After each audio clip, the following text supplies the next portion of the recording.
I already know what y'all thinking. Everybody and their mama starting a podcast in 2024. Why are you starting a podcast in 2024? Be quite honest with y'all. God told me to start this podcast. For real, for real. But we in a season that we're going to do it scared.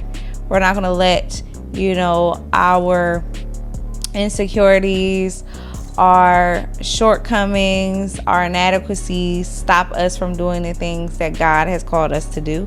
And so I'm here. We're going to cuss on this podcast. God's still working on us. But human beings, we really ain't shit. And we really don't deserve all of the wonderful things that we get to experience in this life.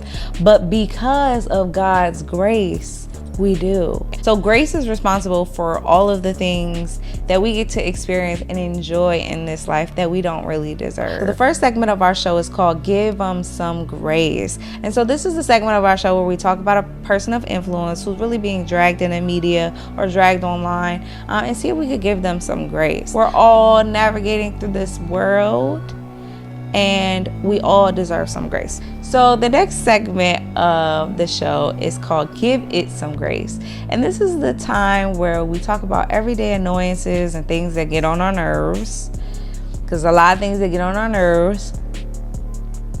And we try to look at them through a perspective of grace. Let's see if we can give it some grace. The last segment of our show is called Give Me Some Grace. And this is the opportunity where I'm going to share personal experience about something or a situation where I could have given out more grace or received grace. Y'all, this ain't no regular podcast. This is a Godcast, okay? Shout out to Kanye West. He was the first one who said that, okay? This is a Godcast. But like I said, God's still working on us. He's still working on us. Welcome to episode 1 of Give It Grace podcast.